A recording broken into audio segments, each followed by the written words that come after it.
Ok. Então, para quem não me conhece, sou o pastor Rogério Alencar, né? E nós temos o nosso irmão, que eu gostaria que se apresentasse também. Sou irmão Carlos, mas como falei ontem na nosso retiro de liderança, eu sou um dos casos da igreja, então sou o Cacá. E como o pastor havia falado, né, foi um estudo muito engrandecedor, né, sempre interessante a gente encontrar dúvidas, porque a gente já tem as nossas próprias dúvidas. E quando a gente encontra outras dúvidas para serem sanadas, né, e o estudo falava sobre algumas dúvidas que foram sanadas, foi muito engrandecedor. E como um apaixonado da palavra de Deus, eu criei mais dúvidas ainda. Então eu li sobre aquelas dúvidas e criei mais dúvidas. E fiquei pronto aqui para perguntar para o pastor Rogério sobre elas. Eu queria até mencionar um versículo que está lá em 1 Tiago 25,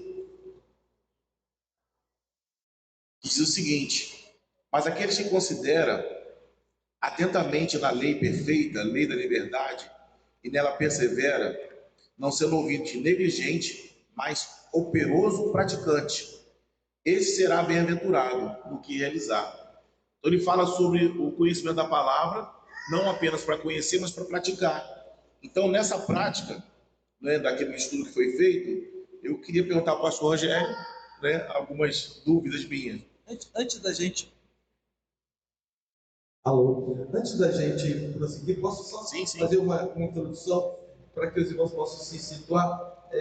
Esse conteúdo ele foi elaborado em cima de um artigo de uma revista ao qual sou assinante pelo menos uns 35 anos, e que é do Ministério Chamada da Meia-Noite. É um ministério que fica lá em Porto Alegre, e o objetivo deles é estarem atentos com os cumprimentos proféticos escritos na Palavra de Deus. A revista Chamada, do mês passado, trouxe a seguinte tema: os autores dos evangelhos foram testemunhas oculares do que eles escreveram. Em cima desse tema, nós fomos levados a uma pesquisa muito séria, né, e que visa exatamente trazer esclarecimentos para que a gente possa ser edificado na nossa fé. Irmão Cacá. Amém. Então a primeira pergunta, a primeira dúvida é sobre os evangelhos. O que o nosso pastor Rogério diz sobre a sua autenticidade? Bem, os autores que testemunharam os fatos, né, da vida de Jesus, eles foram fundamentais para poder trazer um registro para nós.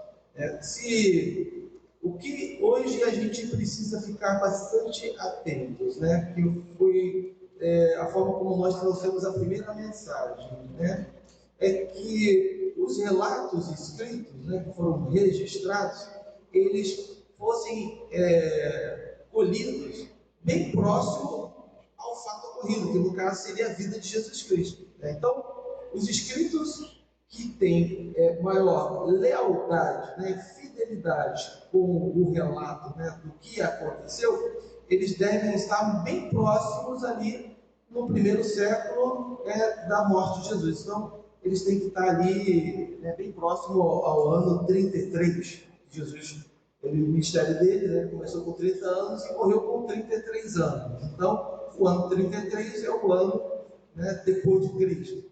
Então, qualquer escrito que tivesse compreendido, bem próximo a ele, para mim, não é para mim, mas para os pesquisadores, né, esses têm grande relevância de autenticidade. Amém. Para o pastor Rogério, qual é o paralelo entre fé e a ciência? É exatamente o objetivo dessa mensagem, do artigo, é trazer uma harmonia para que houvesse, assim, com facilidade, pudéssemos comprovar o que nós estamos lendo, né, ou estamos afirmando. Eu acho que a ciência, em um certo ponto, ela se levantou para combater a fé. E a gente, às vezes, não consegue entender os desdobramentos, como que isso acontece, como que isso ocorreu. A ciência ela vem sendo muito influenciada pela filosofia. Só que a filosofia, até antes do século XX, ela andava em harmonia com a teologia. Né? Grandes teólogos eram filósofos, os maiores escritores da palavra de Deus, que trouxeram reflexões profundas, eles eram filósofos. Mas chegou um tempo que houve a necessidade de separar a filosofia da teologia. A filosofia, então, foi abraçada pela ciência, a teologia foi abraçada pela igreja, pelo judaísmo, foi assim caminho até hoje. Também nesse contexto há a separação entre o Estado e a igreja. Também ocorre no mesmo período esse fato. E eu vejo, na minha opinião, é o que o artigo ele vai trazer para nós, é que a filosofia ela tem influenciado muito a ciência, e a ciência hoje ela anda meio que ela vai fazendo mudanças. Por exemplo, vamos usar aqui a medicina, que hoje está em evidência por conta da pandemia, que é a ciência, tudo é ciência, né? Mas, há alguns anos atrás, com relação à nossa alimentação, falava-se que você não poderia comer mais do que 2 ovos por semana, porque ele ia aumentar seu colesterol, e tudo isso amparado pela ciência. Mas o que a ciência fala hoje? O que a medicina fala hoje? Que o ovo você pode comer à vontade, né? Não tem mais essa restrição. Mas por que dessa mudança? É exatamente esse que é o ponto que a gente precisa ficar atento com relação, né, à teologia. Né? A ciência ela evolui e ela muda de posicionamento. Na verdade, o que está acontecendo? Influenciada pela filosofia, eles, não é o termo, né, vulgarizar, eles relativizaram a verdade. Entendeu? A verdade é um conceito filosófico, né, que abrange, né, ela tenta trazer unidade em todo o conceito, em qualquer área da ciência, para que o que está sendo, né, a verdade é verdade. Né, ela é absoluta. Só que, da metade do século XX para cá, a verdade começou a ser desconstruída, né, colocando ela como algo relativo. Se a verdade é relativa, e se no centro da nossa fé, que é Jesus Cristo, ele mesmo se define: eu sou o caminho, eu sou a verdade, eu sou a vida. Né? Então, simplesmente por conta da ciência relativizar a verdade, aí na mente do crente, que o crente também vive na sociedade, o crente faz faculdade, o crente estuda, o crente está lá na escola. Imagina essa mudança de paradigma. Isso é uma quebra de paradigma. Sim.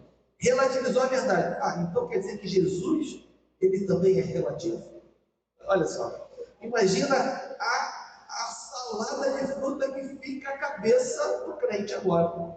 Então, a gente precisa entender que a ciência, nós precisamos ir à ciência para fazer com que ela venha comprovar, que hoje é o que nós vamos chegar no final, o que temos hoje de base para confirmar a fé pela ciência, entendeu? Então, a fé ela é um estado de espírito, e a ciência ela cumpre lá o seu papel, né, influenciando, né, com os seus arcabouços, né, as suas teorias, e desde que cada um caminhe no seu papel, né, cada um no seu cantinho, a gente precisa encontrar uma harmonia. Né? E qual é a harmonia? É a mesma coisa de você tentar colocar dentro de um copo água e óleo. Por mais que estejam dividindo o mesmo espaço, sempre estarão divididos. Mas você sacuda a água, né? Provoca aquela mistura, mas o óleo vai sempre ficar separado da água. Não sei se eu consegui responder. Não, amém. Amém. Pastor, o senhor acredita que mesmo após passarem anos, os discípulos e todas as testemunhas que contaram seus relatos mantiveram na memória todos os detalhes da vida de Cristo? Aqui é uma pergunta interessante, porque a gente precisa entender as questões, né, como nós falamos anteriormente. Hoje o que está se imperando são as narrativas. As narrativas, isso é interessante. Eu acredito, e aí a gente vai ser levado à primeira pergunta aqui. Quanto mais próximo, mais fiel foram os registros. Porque a gente precisa colocar a narrativa bíblica na boca nas mãos daqueles que escreveram como testemunhas oculares. E aí a gente precisa entender que de tempos em tempos sofremos influências. Precisamos ter técnica para poder encontrar isso. Vamos trazer o exemplo da nossa igreja. Né? Quando eu cheguei aqui na igreja, eu pesquisei tudo sobre a nossa igreja. Né? Com relação tanto o relato que já estava escrito, né? Ou, vamos dizer, a narrativa. Né? Aí a narrativa é bonita. A narrativa, ela incorpora alegorias para tornar a história linda. Foi um trabalho que foi feito aqui na nossa igreja, nas comemorações de 60 anos, que fizeram uma história bacana da igreja e tal. Mas a gente sabe que na história, nós, seres humanos, quando queremos reescrever algo, né, a gente nunca vai falar das nossas derrotas. Né? Tem a história que eu falei, ninguém conta derrota, todo mundo só conta vitória, só conta bênção. Né? Então, o que eu fiz? Eu tinha a narrativa, e agora eu pude encontrar, fui em busca, né, dos irmãos que testemunharam aquelas narrativas. E ali a gente pode encontrar outras narrativas ou outros relatos que não foram contemplados pela narrativa, mas que corroboram a narrativa da história. De fato, a primeira igreja batista, ela foi realmente criada lá em 1949, com os irmãos que se reuniram ali. A gente encontrou as pessoas que testemunharam, eram muito pequeninas, né? Mas já com uma certa maturidade, e que comprovaram, inclusive, a construção desse templo. Tem a irmã Eli, ela é uma enciclopédia viva, né, de relatos, né, da Bíblia, perdão, da história da nossa igreja.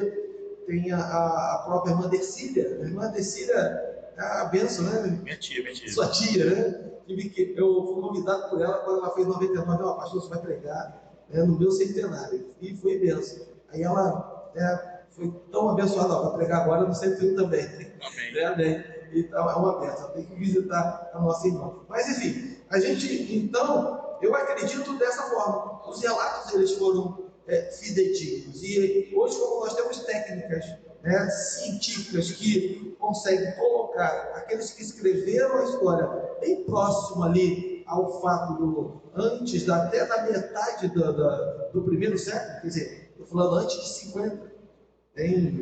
Rapaz, isso é fantástico. Você consegue perceber, então, que aquele escrito, ele tem um teor, né, de fidelidade muito grande. Não é uma história que foi escrita, contada para outro, como nós vimos aqui na igreja, né? Aquele que escreveu a narrativa ouviu a história de alguém e escreveu. E aí ele colocou, muitas vezes, a sua cultura, a sua forma apoteótica, a sua forma alegórica, para tornar mais suave a história para todos. Porque na história tem brigas, né? Tem conflitos, tem problemas, que isso a gente preserva, não coloca. Né? Mas os autores, eles estavam vivendo exatamente o momento. Eu estou sendo perseguido, estão batendo na minha porta, os romanos querem nos matar. Então eu acredito que o relato, sim, depois de passar muito tempo, sim, o que foi preservado, ele descreve a realidade dos fatos que ocorreram. Amém. Até estava falando com o senhor ontem, né? As nossas próprias experiências com Jesus, né? Quem é que esquece o dia do batismo?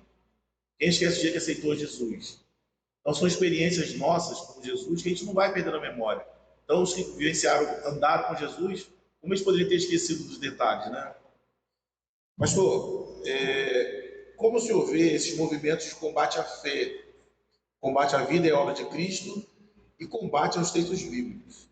Então, eu vejo uma fragilidade.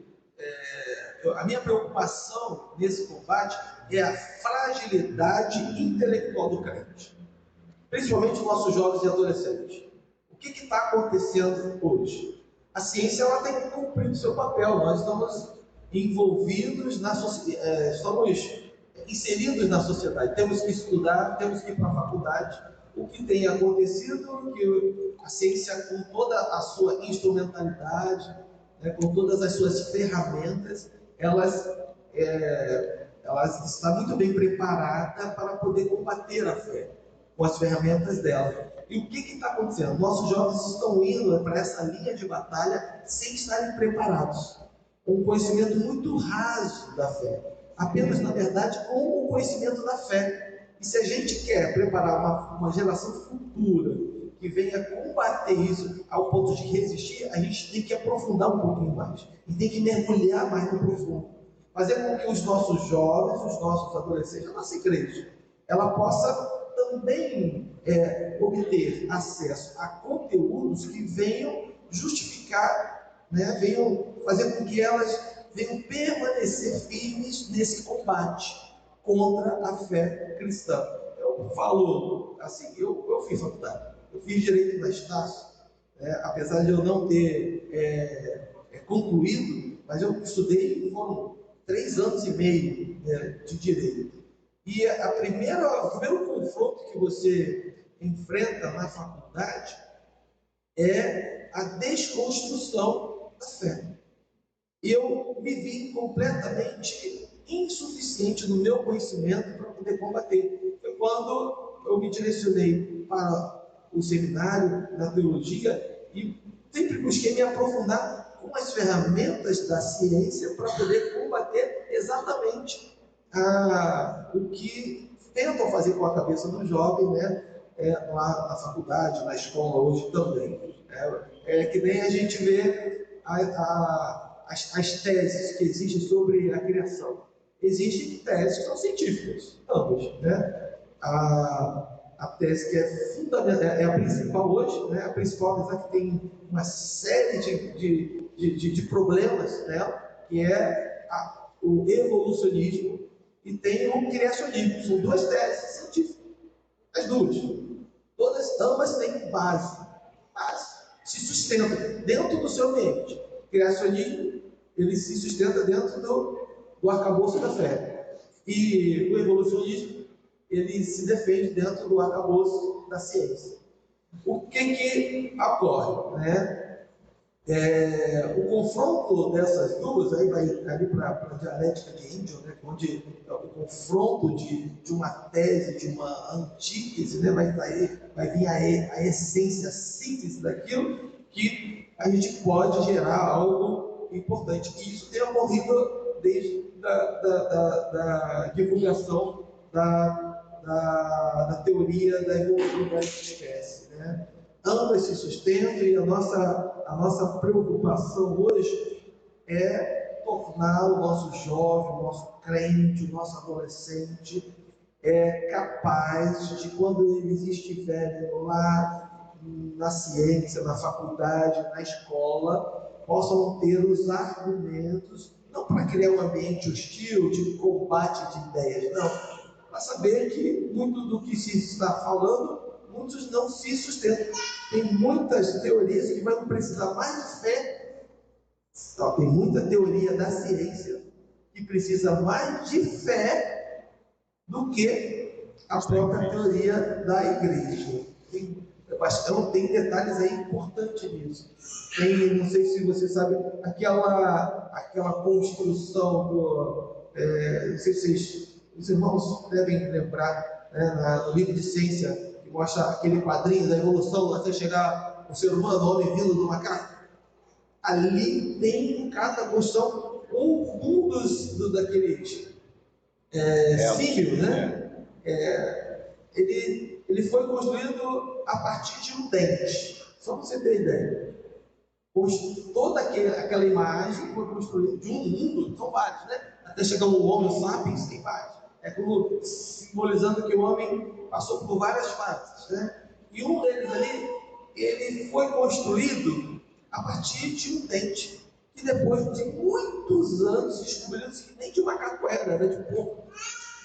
Então, para eu acreditar naquilo, eu preciso ter mais fé do que ter conhecimento científico. Então, esse é o ambiente que nós estamos. Precisamos preparar melhor os nossos crentes, principalmente os nossos jovens, os nossos adolescentes, para quando chegarem lá nas universidades, nas escolas, estejam preparados, porque eles lá serão bombardeados, desconstruídos na sua fé. Muitos vão até mudar de posição. E isso vai fazer com que a igreja preserve a sua cultura e a sua teologia intacta.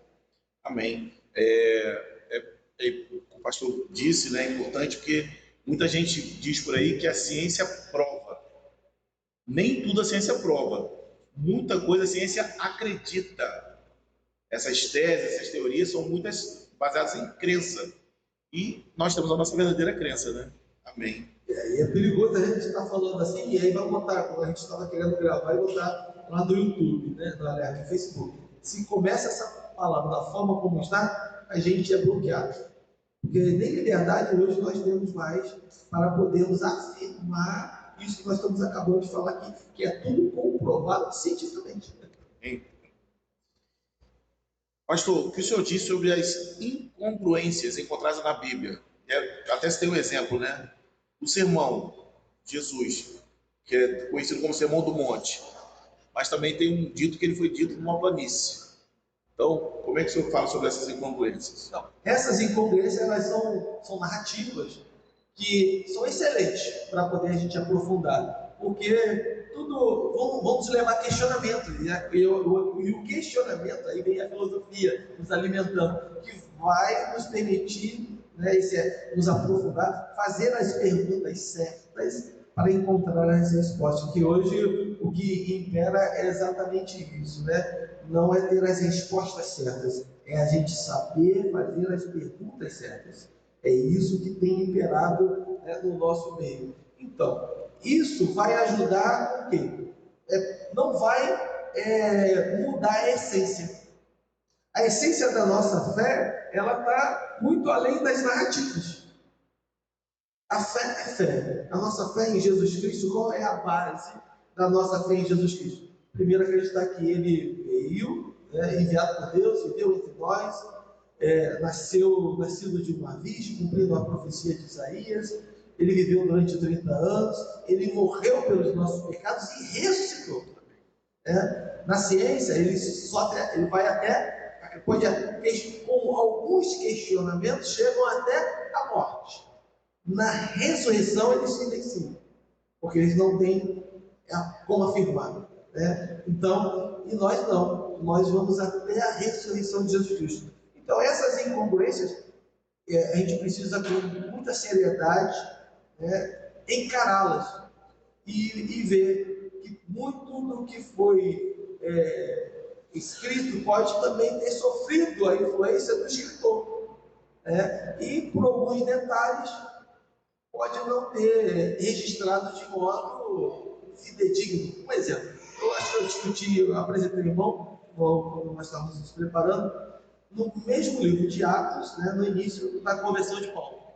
A conversão de Paulo, nós vamos ver ali no início da carta de Atos, se não me engano, está no capítulo 7, 6, 7, que descreve ali aquele momento, Paulo ainda Saulo, perseguindo a igreja. Então ele pega cartas dos legisladores, né, da lei, e, pode prender, pode botar na prisão, pode que vão ser tudo condenados, vão acabar com essa raça de cristão. Quando ele chega na porta de Damasco, então ele tem um encontro com o Senhor Jesus Cristo. Nesse fato ali, tem um relato muito interessante que acaba sendo incongruente quando o Lucas está registrando o próprio Paulo falando daquela narrativa, mostrando que ele deve ter ouvido o próprio Paulo lá no final, e no início ele ouviu outra pessoa. Porque no início fala que aqueles que estavam com Paulo quando Jesus se apresentou a Paulo e derrubou ele do cavalo, né,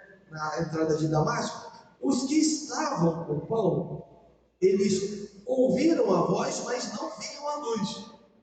Mas aí quando Lucas começa, no mesmo livro, na mesma carta, né, livro de Atos, ele registrando o mesmo fato, provavelmente ouvido no próprio Paulo, que Lucas foi, de acordo com a tradição e o próprio relato bíblico de Paulo, foi aquele que acompanhou Paulo até o final da história. Então ele teve a oportunidade de ouvir de Paulo o que de fato aconteceu naquele momento. Aí lá no final ele inverte. Aqueles que viram, aqueles que estavam com ele viram a luz, mas não ouviram nada. Quer dizer, há uma inversão, há uma incongruência que a gente precisa se debruçar. O que houve? A gente vai para os originais, né? Muitos teólogos foram encontrar o original grego que foi escrito ali na segunda parte. Diz que esse original, a palavra que vai estar se referindo a isso, não é bem isso, né?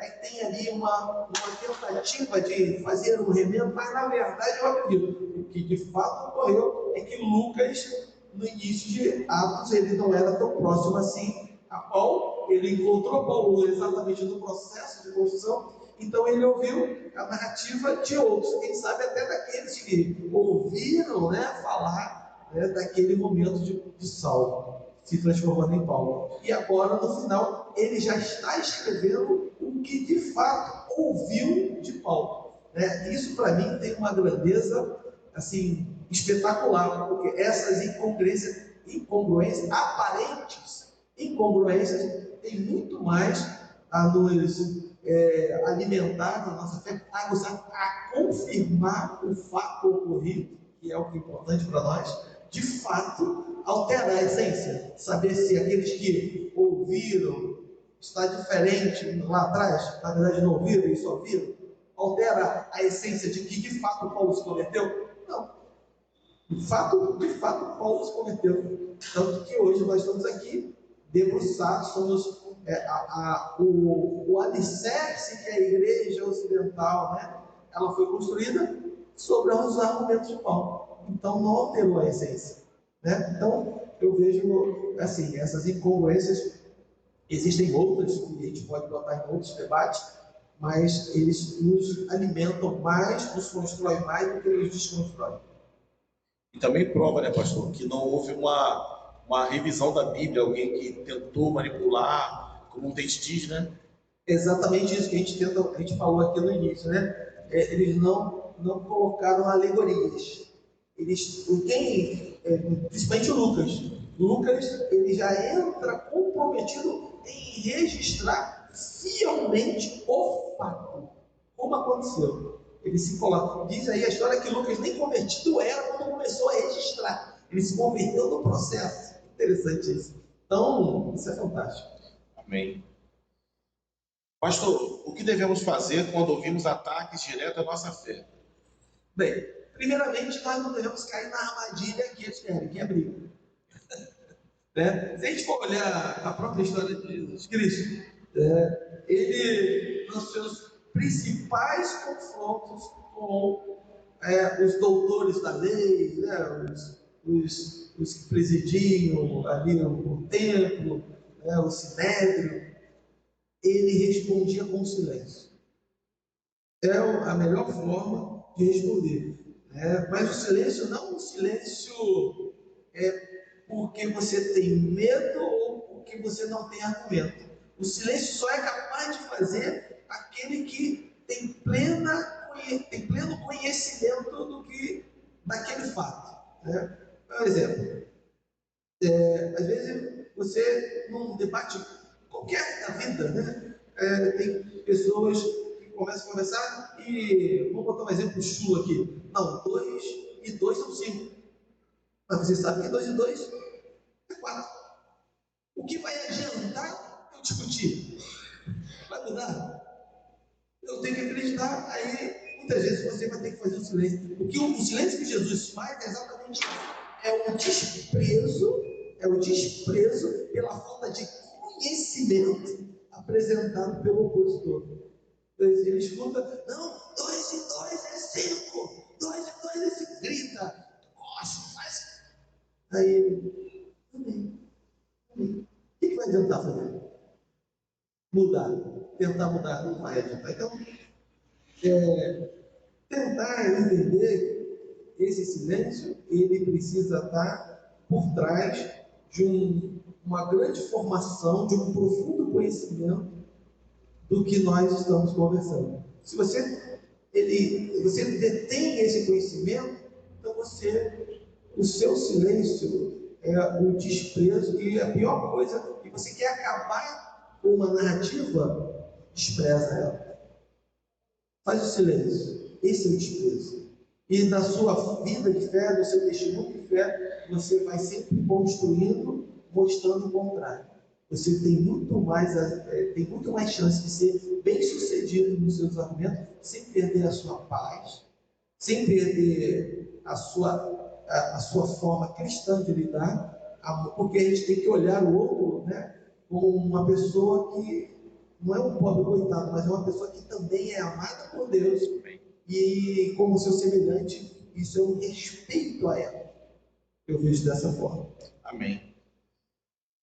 Pastor, o que a gente deve fazer caso a gente esteja assistindo um filme, uma série, e a gente observe que ela é ofensiva à nossa fé?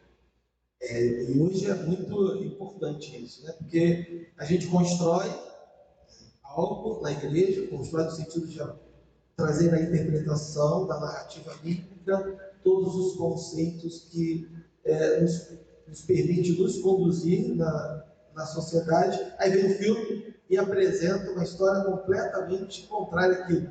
E o filme então, a ciência já descobriu que a nossa mente ela não tem capacidade de descobrir que o que você está vendo é verdade ou não, ou se é virtual ou se é real. Eu estou falando, né, de verdade, se é real ou se é virtual. A nossa mente não diferencia isso. Tem fato que a gente viveu ou ouviu no passado, muito quando era criança, e aquilo ficou na nossa lembrança, na nossa mente. Não sei se você já viveu isso. Quando chegou num certo momento da sua vida, já mais madura, de tanto você ouvir aquilo, você acha até que você viveu aquele fato, que na verdade você não viveu. Porque a sua mente não diferencia o que é virtual do que é real. O filme tem muito a ver com isso, porque é uma vida irreal, é um fato, é uma história virtual que é apresentada. E se a gente não tomar cuidado, a gente acaba adotando aquilo como uma verdade absoluta. Olha só, passa a ser uma verdade absoluta.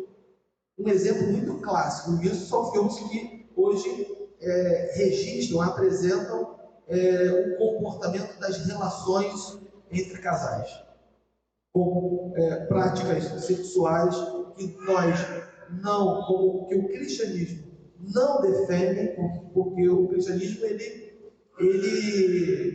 não é um moralista. Não é isso. O cristianismo ele herda do judaísmo uma prática de vida social que faça com que a sociedade permaneça. Então, a prática sexual equivocada vem trazer danos, alguns flagelos na nossa sociedade. Por exemplo, a violência que nós vivemos, por exemplo, no Rio de Janeiro, né? No Brasil, no mundo todo, mas trazer para a nossa realidade. Quanto mais próximo, a gente fala com propriedade, né? Mais de 70% hoje da comunidade carcerária, né, tá aí, são filhos de crente. Um filho de crente, em algum momento, se desviou do caminho, não conseguiram permanecer. Então, o que você vai pesquisando essas pessoas, vai fazendo uma pesquisa sobre elas vão. O que fez com que elas fossem se afastando cada vez mais? Por estarem completamente largadas, não terem uma direção de vida, começaram a ser influenciadas por narrativas, pela pressão da sociedade, inclusive filmes. Eu lembro da história de que foi, uma vez eu tive conhecimento de uma criança que ele era super homem. ele se vestia de super-homem, né? Ele gostava da fantasia do super-homem, ele brincava de super-homem, e aquilo era tão real na vida dele que é aquela fase que a gente fala, né, que a ficção, né, ela se fundiu com a realidade, ao ponto que um dia ele brincando, morava no apartamento, na janela ele achava que era um super-homem, ele sentia os poderes do super-homem, ele se imaginava voando como super-homem, pulou da janela e morreu. Então a gente precisa ficar muito atentos a isso e como nós vamos, como cristãos, enfrentar isso. A gente procurar diferenciar o máximo da realidade do virtual. Né? E como que a gente constrói isso? Vivendo muito aqui, ó, no nosso, como a Patrícia tem um termo muito bacana lá no trabalho dela, o chão de igreja. O comportamento, a nossa conduta, que a nossa realidade ela tem que estar muito forjada no nosso coração. Né? E Jesus ele ajudava, ainda que Jesus usasse da virtualidade, dos ensinos de modo virtual, quando ele apresentava ilustração para poder fixar o seu conceito, para poder trazer a realidade. A gente tentar olhar, quando estivermos nos deparando com filmes como esse, fazer uma reflexão. Será que isso que eu estou vendo é biblicamente viável? É isso que de fato é a verdade? E olhar. E você, é até bom, hoje as famílias estão fugindo do culto doméstico, né? Eu até incentivo, assista um filme desse, depois acabou o filme, vão debater biblicamente. A igreja uma vez, a igreja tenta combater, né, as heresias, fazendo com que eles não vejam. Mas muitas vezes não ver vai trazer pior, porque você não vai construir uma essência forte, não vai trazer um conceito que vai contrapor as heresias que são pregadas. Eu vejo a melhor forma de lidar com isso não é que você não vai assistir, saber filtrar, logicamente, somente você que é pai, mãe, com relação aos seus filhos, é aquilo que você puder ver, você vê, mas traga para um ambiente de discussão. Será que isso, eu inclusive incentivo isso para jovem e adolescente, assiste e depois vai lá, isso é biblicamente aceitável? Deus aceita isso? Eu acho que dessa forma a gente consegue construir e combater. Amém. Ouça de tudo, retém o que é bom. Isso aí é o que o Paulo fala. Examinar em tudo e retém o que é bom. E sobre esses filmes e séries, irmãos, eu fico reparando, eles têm um poder, né, de persuasão tão grande, que a gente começa assistindo um filme, daqui a pouco a gente está vendo que o mocinho é um ladrão. E a gente está torcendo para o ladrão não ser preso, o ladrão não ser punido, que é o que o pessoal chama de magia do cinema, né? Mas na verdade estão persuadindo o nosso pensamento, né? A narrativa, né? A narrativa, hoje vivemos são as inversões de valores. O que é certo se tornou errado, o errado se tornou certo. E isso fica muito evidente na vida política hoje, né? E você acaba vendo, infelizmente, pessoas que acabam fazendo escolhas que, se você for trazer para a Bíblia, biblicamente, está completamente equivocado. Já que aquela ideologia conspira contra o cristianismo. Por exemplo, nós temos aí, né, no Brasil, vivendo uma realidade difícil de se encarar, porém é o nosso tempo. Se nós não enfrentarmos isso, como seremos lá na frente? Então é muito sério isso que nós estamos vivendo. Pastor, por conta do tempo, vou para a última pergunta. Então, pedi para o senhor dar uma mensagem para a igreja sobre os sinais da volta de Cristo nesse tempo. Eu incentivo você a ler Apocalipse. Incentivo você a ler Apocalipse e ler Mateus 7, de 28 a 23. Apocalipse, do texto de Deus mandando o seu recado às igrejas da Ásia. Quando fala recado de Deus para as igrejas da Ásia, era o mundo conhecido daquele tempo. Era o mundo fora da Judéia, da Galileia, né? Era fora. Aquele que tem ouvidos, ouça o que o Espírito diz à igreja. E para que você permaneça na sua fé, a parábola das 10 virgens, Mateus 25. Na verdade, ali você precisa construir, certo? Para que a sua chama, a sua cota de azeite permaneça, mantenha a chama do Espírito Santo na sua vida. Amém. Porque se você fizer isso, você vai ser uma pessoa prudente. Porque o mundo, ele está nos oferecendo tantas coisas que estamos esquecendo das coisas de Deus, estamos esquecendo de nos abastecer do azeite. E aí, no dia em que você vai precisar, você vai buscar com aquele que ele não vai ter suficiente para poder te sustentar. E você precisa olhar para Mateus 7, de 21 a 23, porque ali diz um fato que Jesus está descrevendo, ainda que futuro para aquele tempo dele, que na segunda volta de Jesus Cristo, iria acontecer o seguinte: as pessoas iriam chegar diante de Jesus e iriam falar para ele dessa forma: Senhor, eu preguei o Evangelho, eu expulsei demônios, eu curei os doentes, eu fiz muitas maravilhas, então eu sou digno de entrar no seu reino. Foi isso que acontece. Mas Jesus falou: não, afasta de mim, eu não vos conheço. A gente entender que não é um ativismo, não vai ser as nossas ações, não vai ser isso. Mas aí ele se direciona para aqueles que ele convida para entrar no reino. São aqueles que fizeram tudo aquilo que os outros falaram que fizeram, mas fizeram em benefício da igreja do Senhor. Uma pena o tempo acabar, porque ela tem incentivado a nós aqui a termos pelo menos uma vez por mês um outro debate desse, para aqueles que de repente não prestaram muita atenção, quiserem acompanhar, até compartilhar, né? Vai estar gravado, vamos estar disponibilizando no nosso aplicativo, e para os irmãos que não participaram, né, que tenham aí a oportunidade de assistir. Muito obrigado. Amém. Eu agradeço também. Obrigado. Tá bom, irmãos. Deus abençoe. Irmão Rui.